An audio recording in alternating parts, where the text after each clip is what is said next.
what I wanted to do was to write a song for all three of our retirees. And I knew that Steve had said that he wasn't going to come to the party, but I sort of hoped that he might. He did come to the proceeding at the law school.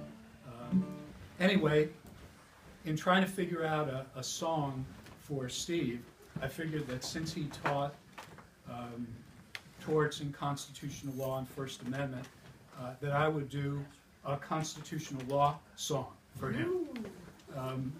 But there really aren't that many constitutional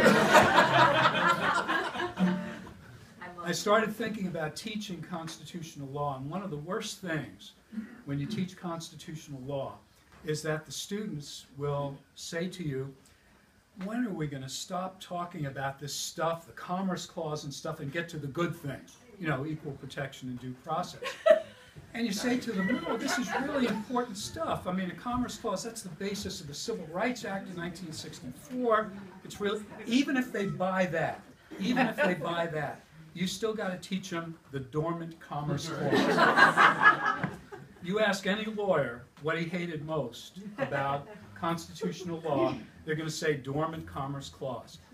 But actually, the dormant Commerce Clause has been important in certain ways because in the 1930s, a lot of people were dispossessed from their homes and their farms in the South and the Southwest, and they traveled to California to try to get a job. Are we getting CLE credit for that?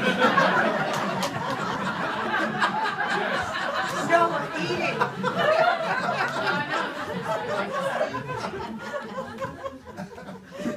You give a law teacher the opportunity to talk, and you're going to get a lot of talk. Well, it turns out that these people went out to California because there were jobs in the farms and the plants out there. But California didn't like the idea that so many people were coming in, and they passed a law, and it said you can't bring somebody into the state of California if they are indigent. And a guy named Edwards actually left California, went back to Texas, got his brother, and took him out to California, tried to get him in, got arrested, and he got a 6-month sentence. And he took his case all the way to the United States Supreme Court. And the United States Supreme Court reversed his conviction. And you might think that that's because, as U.S. citizens, we have privileges and immunities that include the right to travel across the state line, but that's not the basis of the decision. And, Candace, I know from your smile that you know what the basis of that decision was. It was the dormant Commerce Clause. So, calling on people?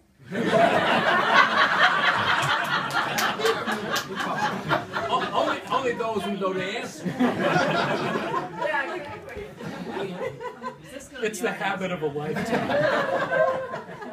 So it turns out that that Woody Guthrie actually wrote a song about what I like to call the dormant Commerce Clause. It was really about the people who had the name. They were called Okies. It was an insult.